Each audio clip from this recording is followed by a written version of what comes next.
L ಸಾಹೇಬ್ರೆ ನಮಸ್ಕಾರ. ನೀವು ಮಾಡಿದ ಉಪಕಾರ ಯಾವತ್ತೂ ಮರೆಯುವುದಿಲ್ಲ ಈ ರೈತನ ಮಗ. ನಾಗೇಶ್, ಮನುಷ್ಯನಿಗೆ ಉಪಕಾರ ಮಾಡೋದರಲ್ಲಿ ತಪ್ಪೇನೂ ಇಲ್ಲ. ಅಂಥದ್ರಲ್ಲಿ ನಾನು ನಿನಗೆ ಮಾಡಿರೋ ಉಪಕಾರ ನನ್ನ ದೃಷ್ಟಿಯಲ್ಲಿ ಅತಿ ಚಿಕ್ಕದು.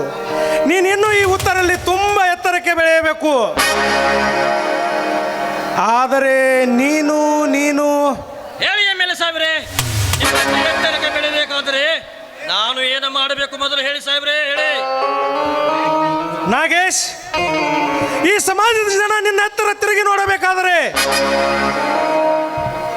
ನಿನ್ನ ಎದೆ ಗುಂಡಿಗೆಯನ್ನು ಗಟ್ಟಿ ಮಾಡಿಕೊಂಡು ನೀನು ನಾವು ಹೇಳಿದ ಹಾಗೆ ಮಾಡಬೇಕು. ಆ ಧೈರ್ಯ ನಿನ್ನಲ್ಲಿ ಇದೆಯಾ?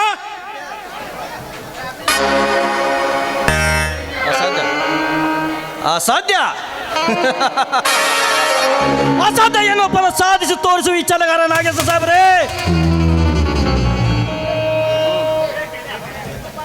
ರೀ ಧನ್ಯಾರ, ಈ ದಂಡ ನಿಮ್ಮಂತ ಒಲಿ ಚಾನ್ಸ್ ಕಾಣ್ತತ್ರಿ. ಬಿಡ್ಬೇರ ಹಾಕ್ರಿ ಪಂಪ್.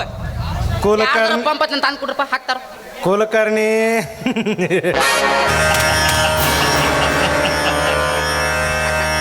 ನಾನು ಹಾಕುವ ಪಂಪಿಗೆ ಎಂತೆಂಥ ತಿಮಿಂಗಲಗಳೇ ನನ್ನ ಕಾಲ ಕೆಳಗಡೆ ಬಿದ್ದು ಒದ್ದಾಡುತ್ತಿರುವಾಗ ಈ ಬಡ ರೈತನ ಮಗ ಯಾವ ಲೆಕ್ಕ? ನೋಡಿ ಎಲ್ ಅವರೇ, ನನ್ನನ್ನು ಯಾವ ಕಾರ್ಯಕ್ಕೆ ಕರೆಸಿದ್ದೀರಿ ಮೊದಲು ಹೇಳಿ. ನೀವು ನನ್ನ ಮಡದಿ ಮನೆಯಲ್ಲಿ ಕಾಯುತ್ತಿದ್ದಾಳೆ, ಬೇಗ ಹೇಳಿ ನೀವು. ನಾಗೇಶ, ಕೊರಳಿಗೆ ತಾಳಿ ಕಟ್ಟಿ ಮದುವೆಯಾಗಿ ಹೆಂಡತಿಯೆಂದು ಸ್ವೀಕರಿಸಿದ ಮೇಲೆ ಹೆಂಡತಿಯಾಗಿ ಬಂದವಳು ಗಂಡನ ದಾರಿ ಕಾಯಲೇಬೇಕು. ಏಕೆಂದ್ರೆ ಹೊಸ ಸಂಸಾರ ಹಾಲು ಜೇನಿನಂತಿರುತ್ತದೆ. ಅಂಥದ್ರಲ್ಲಿ ನಿನ್ನ ಸಂಸಾರ ನೋಡಿ ಎಲ್ ಸಾಹೇಬ್ರೆ, ಸುತ್ತಿ ಬಳಸಿ ಮಾತನಾಡೋದಕ್ಕಿಂತ ನೇರವಾಗಿ ವಿಷಯ ತಿಳಿಸಿ ಹೇಳಿ ನನಗೆ ಮೊದಲು ನೀವು. ಧನ್ಯಾರ, ನಾ ಹೇಳಿದ ನಾಗೇಶನ್ ತಮ್ಮ ನಿನ್ನ ಕಿವಿಯಾಗ ಎಲ್ಲ ಊದೇನಲ್ಲ, ಅದ ವಿಷಯನ. ನೋಡಿ ಕುಲಕರ್ಣಿ ಅವರೇ, ನನ್ನ ಕಿವಿಯಲ್ಲಿ ಓದಿದ ಕೆಲಸ ನಮ್ಮ ಮನೆಯಲ್ಲಿ ವರ್ಕೌಟ್ ಆಗಬೇಕಾದ್ರೆ ನಿಮ್ಮ ಎಲ್ ಅವರಿಗೆ ಹೇಳಿ ಇನ್ನಷ್ಟು ಹಣ ಕೊಡಲು ಹೇಳಿ ನೀವು ನನಗೆ. ಹಣ?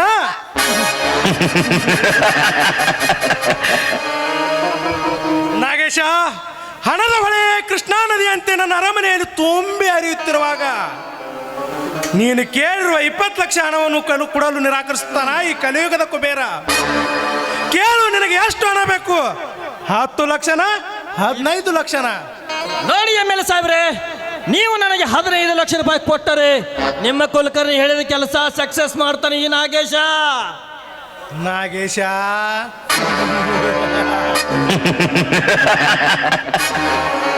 ಕುಲಕರ್ಣಿ ಒಳಗಡೆ ಹೋಗಿ ಬೀರಲ್ಲಿರುವ 20 ಲಕ್ಷ ರೂಪಾಯಿ ಹಣದ ಸುಟ್ಕೇಸನ್ನು ತಂದು ನಾಗೇಶನ ಕೈಯಲ್ಲಿ ಕೊಡು.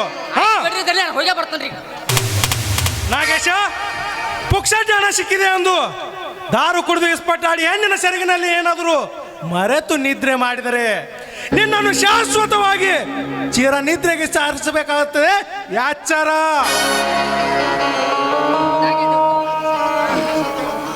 ತಮ್ಮ ನಾಗೇಶ, ತೆಗೆದುಕೋಪ ಈ ಹಣವನ್ನ, ಜೋಪಾನವಾಗಿ ಇಟ್ಕೋ. ತೆಗೆದುಕೋ ನಾಗೇಶ್. ಎಲ್ ಅವರೇ, ಇವತ್ತೇ ನಮ್ಮ ಪ್ರಗತಿಪರ ರೈತರ ಮನೆ ಹಾಳು ವಿದ್ಯೆ ಮಂದಿರ ಮಾಡುತ್ತೇನೆ ಈ ನಾಗೇಶ ಸಾಹೇಬ್ರೆ. Good bye.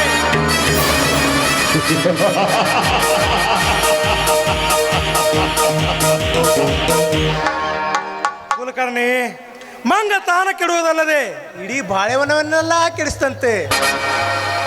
ಅಂಥದ್ರಲ್ಲಿ ಈ ಸೂರ್ಯಕಾಂತ ಆಡುತ್ತಿರುವ ಆಟ ನನ್ನ ಪಾರ್ಟಿಯ ಅಧ್ಯಕ್ಷರಿಗೆ ಗೊತ್ತಿಲ್ಲ. ಈ ರೈತ ನನ್ನ ಮಗನಿಗೆ ಏನು ಗೊತ್ತಾಗುತ್ತದೆ ಕುಲಕರ್ಣಿ? ಧನ್ಯಾರ, ಈ ಸುತ್ತ ಹಳ್ಳಿಯಾಗ ನಾವ್ ಆಡು ಆಟ, ನೋಡು ನೋಟ, ನನ್ನ ಮಕ್ಳ ಮ್ಯಾಗ ಕಣ್ಣು ಹಾಕು ಓಟ, ಇವೇನೈತ್ ನೋಡ್ರಿ, ಈ ದೇವ್ರಿಗೆ ಬಲ್ಲ ಐತ್ರಿ.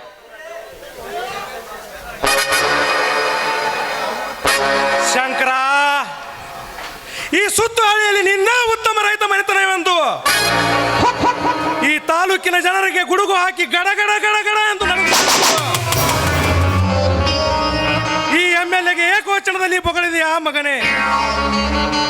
ಆ ಬೊಗಳಿದ ನಿನ್ನ ಮಾತು ಇನ್ನೂ ಈ ನನ್ನ ಮನದಲ್ಲಿ ಹಾಗೆ ಸದ್ದು ಮಾಡುತ್ತಿದೆ.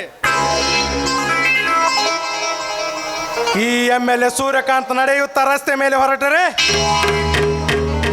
ಎದರಿಗೆ ಬರುವ ಜನರೆಲ್ಲ ಎರಗಿ ಎರಗಿ ನನ್ನ ಕಾಲಿಗೆ ಬಿದ್ದು ನಮಸ್ಕಾರ ಮಾಡುತ್ತಾರೆ.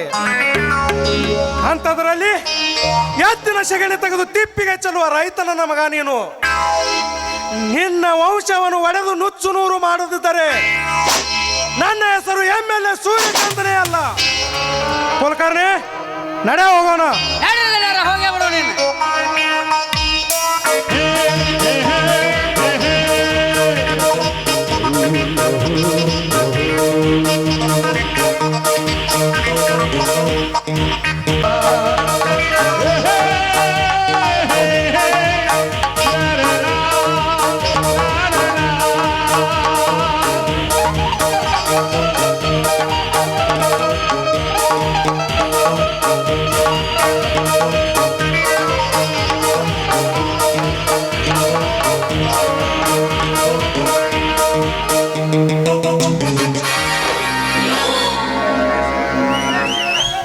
ನಿಲ್ಲು ನಿಲ್ಲು ಯೌವನದ ನಾರಿಮಣಿ.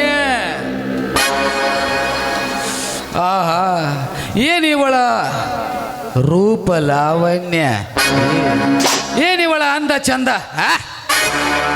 ಆ ದೇವಳು ಇವಳನ್ನು ನನ್ನ ಹಾಗೆ ಪುರುಸತ್ತಿದ್ದಾಗನೇ ಸೃಷ್ಟಿ ಮಾಡಿದ್ದಾನಂತೆ ಕಾಣಿಸುತ್ತದೆ.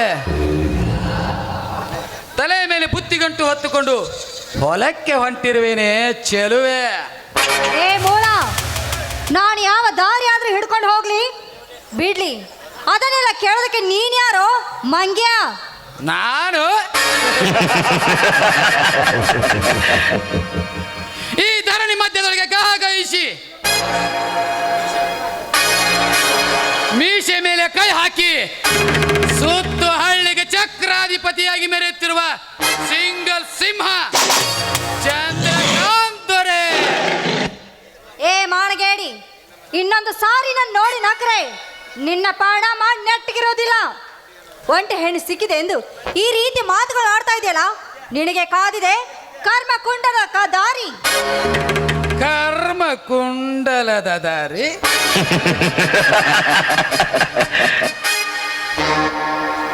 ಲಕ್ಷ್ಮೀ, ರಸಪುರಿ ಮಾವಿನ ಹಣ್ಣಿನಂತಿರುವ ಈ ನಿನ್ನ ದುಂಡಾದ ದೇಹ ನನ್ನ ಕಣ್ಣಿಗೆ ಕೋಲ್ಮಿಂಚು ಹೊಡೆದಾಗ ನಾನಾದ ಕಣೆ. ಅರೆ ಹುಚ್ಚ, ಬೇಗನೆ ಬಂದು ನೀಡು ಈ ನಿನ್ನ ದೇಹದ ಸುಖ, ಆಗ ನಾ ಕಾಣುವೆ ಸ್ವರ್ಗಲೋಕ. ಏ ಚಂದ್ರಕಾಂತ್, ಹಣಾಂತರ ಸಿರಿಸೋಕೆ ಈ ದರ್ಪಕ್ಕೆ ನಾನು ಮಣಿತೀನಂತ ತಿಳ್ಕೊಂಡಿದ್ಯಾ? ಮಣಿದು ಈ ನನ್ನ ಶೀಲ ಅರ್ಪಿಸೋದಕ್ಕೆ ನಾನೇನು ಸೂಳೆ ಜಾತಿ ಹೆಣ್ಣಲ್ಲ. ಈ ಲಕ್ಷ್ಮಿ ಈ ಮಣ್ಣಿನ ಮಗಳ ಹೆಂಡತಿ ನಾನು.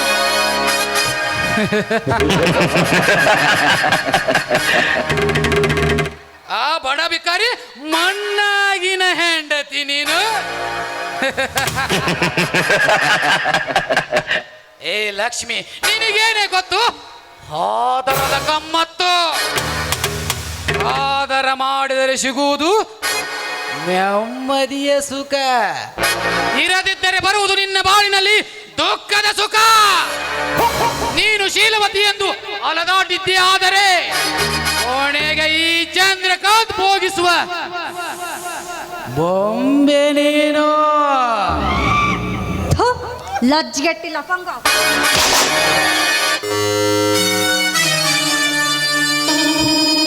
ಏನೇನೇ ಸೊಕ್ಕಿನ ಹೆಣ್ಣೆ, ಈ ಚಂದ್ರಕಾಂತನ ಕೆನ್ನೆಗೆ ಹೊಡೆದು ಮಲಗಿರೋ ಹಾವನ್ನು ತಟ್ಟೆಬ್ಬಿಸಿದೀಯಾ?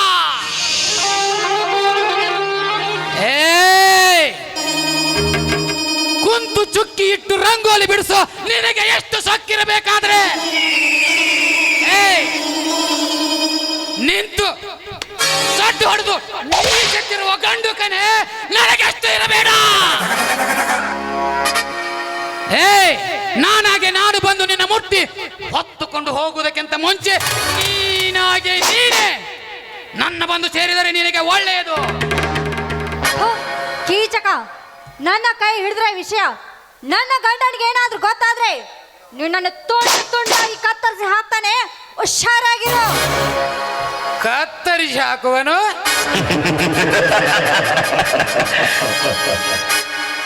ಏ ಚಿನಾಲಿ ಹೆಣ್ಣೆ, ನಿನ್ನ ಗಂಡ ಏನು ವೀರನ ಶೂರನ? ಸುಮ್ಮನೆ ತಲೆ ಹರಟೆ ಮಾಡದೆ ಬಾ, ನನಗೆ ರೇಂಜ್ ಆಗುತ್ತದೆ. ನಾನು ನಿನ್ನ ಕಚ್ಚಿ ನಿನ್ನ ಬಾಳಿಗೆ ವಿಷ ಬರೆಸಲು ಬಂದ ಕಾಳಿಂಗ ಸರ್ಪ. ಈ ಸರ್ಪವನ್ನು ಎದುರು ಹಾಕಿಕೊಂಡು ಈ ಪ್ರಕೃತಿಯಲ್ಲಿ ಯಾವ ಹೆಣ್ಣು ಪತಿವ್ರತೆಯಾಗಿ ಉಳಿದಿಲ್ಲ. ನೀನಾಗೆ ನೀನೇ ಬಂದು ನನ್ನ ತೋಳು ಸೇರಿದರೆ ಮಹಾರಾಣಿ, ಹಠ ಮಾಡಿ ದೂರು ಸರಿದರೆ ಸುಟ್ಟು ಬೂದಿಯಾಗುವುದರೆ ಈ ನಿನ್ನ ದುಂಡಾದ ದೇಹ. ನೇಮತಿ ಹೀನ, ಅಷ್ಟು ಕಾಮದ ಆಸೆ ನಿನಗಿದ್ದಿದ್ರೆ ಸಾಕಷ್ಟು ಜನ ಸುಳ್ಳೇರಿದ್ದಾರೆ, ಅವ್ರ ಕಡೆ ಹೋಗಿ ನಿನ್ನ ಆಸೆ ತೀರಿಸ್ಕೋ. ಅದನ್ನು ಬಿಟ್ಟು ನೀನು ನನ್ನ ಮುಟ್ಟಲು ಬಂದ್ರೆ ಈ ಸಮಾಜದ ವೀರಗರ್ತಿಯರು ನಿನ್ನ ಮೆಟ್ಟಿನಿಂದ ಹೊಡಿತಾರೆ, ಹುಷಾರಾಗಿರೋ. ಸಮಾಜದ ವೀರಗರತಿಯರು, ಈ ನಿನ್ನ ಹಾಳು ಸಮಾಜದಲ್ಲಿ ಎಂತೆಂತ ಗರತಿಯರಿದ್ದಾರೆ ಹೇಳ್ತೀನಿ ಕೇಳು. ವಾಟ್ಸಾಪ್ ನಲ್ಲಿ ಚಾಟ್ ಮಾಡಿ, ಇನ್ಸ್ಟಾನಲ್ಲಿ ರೀಲ್ಸ್ ಮಾಡಿ, ಫೇಸ್ಬುಕ್ಗೆ ಅಪ್ಲೋಡ್ ಮಾಡಿ, ಗೋವಾಕ್ ಹೋಗಿ ಬಟ್ಟೆ ಬಿಚ್ಚಿ ಕುಣಿಯುವ ಹೆಣ್ಣುಗಳಷ್ಟಿಲ್ಲ. ಇದೇ ನಿನ್ನ ಹಾಳು ಸಮಾಜದಲ್ಲಿ ಸುಂದರ ಸುಂದರವಾದ ಗಂಡವಿದ್ದರು ಪಕ್ಕದ ಮನೆಯವನ ಜೊತೆ ಸರಸ ಸಲ್ಲಾಪ ಆಡುವ ಹೆಣ್ಣುಗಳಷ್ಟಿಲ್ಲೇ. ಇದೇ ನಿನ್ನ ಹಾಳು ಸಮಾಜದಲ್ಲಿ. ಮನೆಯಲ್ಲಿ ಒಂದು ಹೆಣ್ಣು ಯೌವನಕ್ಕೆ ಬಂದ ತಕ್ಷಣ ತಾಯಿ ತಂದೆ ಸಾಲ ಸೋಲನ ಮಾಡಿ ಆ ಹೆಣ್ಣನ್ನು ಮದುವೆ ಮಾಡಿ ಕೊಡ್ತಾರೆ. ಆದರೆ ಅವಳು ಗಂಡನ ಮನೆಗೆ ಹೋಗಿ ಒಂದೇ ಒಂದು ವಾರದಲ್ಲಿ ತವರ ಮನೆಯಲ್ಲಿರೋ ಮಿಂಡನನ್ನು ಕರೆಸಿ ಲಲ್ಲೆ ಹೊಡೆವ ಹೆಣ್ಣುಗಳೆಷ್ಟಿಲ್ಲೇ. ಇದೇ ನಿನ್ನ ಹಾಳು ಸಮಾಜದಲ್ಲಿ. ಅಂದಾಗ ಎಲ್ಲಿಂದ ಎದ್ದು ಬರ್ತಾರೆ ಆ ನಿನ್ನ ವೀರ ಮಹಾಗರತಿಯರು?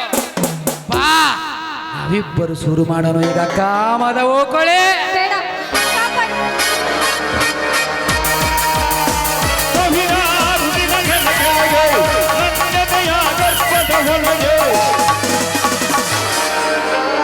ಕೆಟ್ಟ ಕ್ರೂರನಾಗಣೆ, ಕೈ ಬಿಡು ಈ ಭಾರತ ನಾರಿಯ ಕರೆಗಳನ್ನು. ಎಲ್ಲವಾದರೆ ನಿನ್ನ ಪಾಪದ ದೇಹಕ್ಕೆ ನನ್ನ ಪಿಸ್ತೂಲ್ ರುಚಿ ತೋರಿಸಬೇಕಾಗುತ್ತೆ. ಎಚ್ಚರ! ಏ ಇನ್ಸ್ಪೆಕ್ಟರ್, ನನಗೆ ಎಚ್ಚರ ಹೇಳುವೆಯಾ? ತಗಡಿನ ತುತ್ತೂರಿಯೇ, ಈ ಚಂದ್ರಕಾಂತ್ ಕಣ್ಣಿಟ್ಟ ಯಾವುದೇ ವಸ್ತು ಇರಲಿ, ಇಂಥ ಸುಂದರವಾದ ಹೆಣ್ಣಿರಲಿ, ನನ್ನಂತೆ ದಕ್ಕಿಸಿಕೊಳ್ಳದೆ ಬಿಡಲಾರೇನು ಈ ಹಮ್ಮೀರ. ಏ ಚಂದ್ರಕಾಂತ್, ಮೆಚ್ಚದಿರುವ ಹೆಣ್ಣಿನ ಜೊತೆ ನೀನ್ ನಿಶ್ಚಯಂತೆ ಹಾರಾಡಲು ಬಂದರೆ ನಿನ್ನ ರೆಕ್ಕೆ ಕಟ್ಟು ಮಾಡಿ ಪಂಜರದಲ್ಲಿ ಹಾಕಬೇಕಾಗುತ್ತೆ. ಎಂತ ಎಷ್ಟೋ ಹೆಣ್ಣು ಮಕ್ಕಳ ಮಾನ ಉಳಿಸಿಲ್ಲ ಈ ವೀರಾದಿ ವೀರ ನಾಯಕ ಇನ್ಸ್ಪೆಕ್ಟರ್ ತನಯವರು. ನಾಯಕ ನಾಯಕರಿಗೆ ಖಳನಾಯಕನಾಗಿ ನಿನ್ನಂತವರ ಎದೆಯಲ್ಲಿ ನಡಕ ಹುಟ್ಟಿಸೋ ಗಂಡ ಬೇರುಂಡ ವಜ್ರಮುನಿಯ ಪಟ್ಟಾಭಿಮಾನಿ, ಕರ್ಮಗೆಟ್ಟ ಕರೀನಾಗರ ಜಾತಿಯ ಕಾಳಿಂಗ ಸರ್ಪದ ಹೊಡೆತಾನೆ ಈ ಚಂದ್ರಕಾಂತನ ದರ್ಪ. ಸುಮ್ಮನೆ ಇವಳನ್ನಿಲ್ಲೇ ಬಿಟ್ಟು ಹೊರಟಾಗ. ಏ ಚಂದ್ರಕಾಂತ್, ಇಂಥ ಹೆಣ್ಣು ಮಕ್ಕಳನ್ನು ನಿನ್ನಂತ ಕಟುಕುನಿ ಕೊಟ್ಟು ಹೋಗಲು ನಾನೇನು ನರಸತ್ತ ನಾ ಮಾಡ್ದನಲ್ಲ. ನಿನ್ನಂತ ಕಪ್ಪಿದ ಗೋಳಿಯನ್ನು ಪಳಗಿಸಿ ನಿನ್ನ ಕರುಳನ್ನೇ ಕೆತ್ತು ಕೊರಳಿಗೆ ಹೂ ಮಾಲೆಯಂತೆ ಹಾಕಿಕೊಳ್ಳುವ ಸಿಂಹ ಉಗ್ರ ನರಸಿಂಹ ಮಕ್ಕಳು. ಏ ಇನ್ಸ್ಪೆಕ್ಟರ್, ಒಂದು ಹೆಣ್ಣು ಒಲಿಸುವುದಕ್ಕೆ ಧೈರ್ಯ ಅಷ್ಟೇ ಅಲ್ಲ, ತೊಡೆಯಲ್ಲಿ ತಾಕತ್ತಿರಬೇಕು. ಆ ಹೆಣ್ಣು ಒಪ್ಪದಿದ್ದರೆ ಒಪ್ಪಿಸುವಂತ ಕಲೆ ತಲೆಯಲ್ಲಿರಬೇಕು. ಅವಳು ಒಪ್ಪದಿದ್ದರೆ ಒಪ್ಪಿಸುವಂತ ಗಂಡೆದೆಯ ಗುಂಡಿಗೆ ಇದ್ದವನಿಗೆ ಮಾತ್ರ ಸಾಧ್ಯ. ದಟ್ ಈಸ್ ಚಂದ್ರ ನಮ್ಮಂತ ತಾಯಿಗಳ ಪಾಲಿಗೆ ನಾನು ನರಸಿಂಹ, ಕಾಮುಕರ ಪಾಲಿಗೆ ಬೆಂಡೆತ್ತುವರನ ಬೇಟೆಗಾರ. ಇಡೀ ದೇಶಕ್ಕೆ ಅನ್ನ ಹಾಕುವ ಅನ್ನದಾತನ ಮಡದಿಯ ಸೀರೆಯ ಸೆರಗಿಗೆ ಕೈ ಹಾಕುವ ಚೂತ ನನ್ನ ಮಕ್ಕಳಿಗೆ ಒತ್ತು ಬುದ್ಧಿ ಹೇಳುವ ದೇವರಾಜ್ ಎಂಬ ಗಂಡದೆಯ ಗಂಡದೆ ಗಂಡು. ನಿನ್ನಂತ ಗಂಡದೆ ಗಂಡುಗಳಿಗೆ ಕೆಂಡ ಉಕ್ಕಿಸೋ ಅಗ್ನಿ ಪರ್ವತ.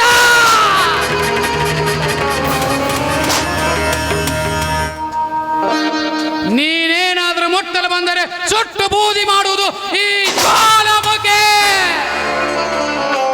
ಜ್ವಾಲಾಮುಖಿ, ನೀನು ಜ್ವಾಲಾಮುಖಿಯಾದರೆ ಅದನ್ನು ಧ್ವಂಸ ಮಾಡುವ ಸುನಾಮಿ. ನಿನ್ನಲ್ಲಿ ಹಣ ಇದೆ ಎಂದು ಕಂಡ ನಾರ್ಯರ ಮೇಲೆ ಕಾಮದ ಕೊಡೆ ನೋಟೆ ಬೀರುವ ರಾವಣರು ಸಕ್ಕು ಮುರಿಯುವ ವೀರಾಂಜನೇಯ ಅವತಾರದ ಬಜರಂಗ ಬಲಿ. ಬಜರಂಗ ಬಲಿ. ಏ ಇನ್ಸ್ಪೆಕ್ಟರ್, ಸೃಷ್ಟಿಯನ್ನು ಸೃಷ್ಟಿಸಿದ ಸೃಷ್ಟಿಕರ್ತನಿಗೆ ದಿಗ್ಬಂಧನ ಹಾಕೋ ಭೂಪಾಯವನು. ಈ ಭೂಪನ ತಾಕತ್ತು ಎಂತದ್ದು ಅಂತ ನಿನಗೆ ಇನ್ನೆರಡು ದಿನದಲ್ಲಿ ತಿಳಿಸದಿದ್ದರೆ ಮಗನೇ, ನಾನು ನಮ್ಮ ಅಪ್ಪನಿಗೆ ಹೊಟ್ಟಿಲ್ಲ.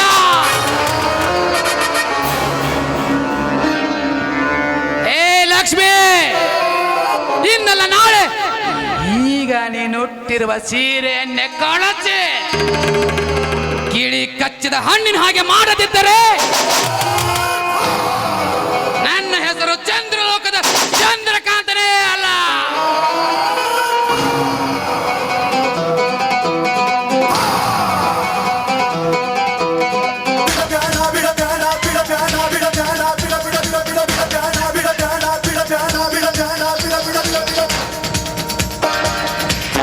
ಹೋಗಲೇ ಜಂಬದ ಕೋಣವೇ, ಈ ವಿಷಯ ಶ್ರೀರಾಮನಿಗೆ ಗೊತ್ತಾದ್ರೆ ನಿನ್ನ ಅರಮನೆಯಲ್ಲಿ ಗೊಂಡಿ ತೆಗೆದು ಅಲ್ಲೇ ಹೂತಾಕ್ತಾನೆ. ಯಾಕಮ್ಮ ತಂಗಿ, ಈ ಕಾಡಿನಲ್ಲಿ ಒಬ್ಬಳೆ ಬರುವುದು ಸರಿಯಿಲ್ಲಮ್ಮ. ಯಾಕಂದ್ರೆ ಇದು ಕಲಿಕಾಲ. ಅಲ್ಲಣ್ಣ, ಇವತ್ತು ಹೊಲದಲ್ಲಿ ಶೇಂಗಾ ಬಿತ್ತಾ ಇದ್ರು, ಅವ್ರಿಗೆ ಅಂತ ನಾನು ಬುತ್ತಿ ತೆಗೆದುಕೊಂಡು ಹೋಗ್ತಾ ಇದ್ದೆ, ಅಷ್ಟರಲ್ಲಿ ಹೀಗಾಯಿತು. ತಂಗಿಯಮ್ಮ, ಈ 21ನೇ ಶತಮಾನದಲ್ಲಿ ದಾರಿಯಲ್ಲಿ ಇಂಥ ವಿಷಜಂತುಗಳು ತುಂಬಿಕೊಂಡಿದ್ದಾರಮ್ಮ. ಎಚ್ಚರದಿಂದ ಮನೆಯ ವಸ್ತಿಲು ದಾಟಿ ಬರಬೇಕಮ್ಮ. ನಡೆಯಮ್ಮ ತಂಗಿ, ನಾನು ನಿನ್ನ ಜೊತೆ ಹೊಲಕ್ಕೆ ಬರುತ್ತೇನೆ. ಬನ್ನಿ.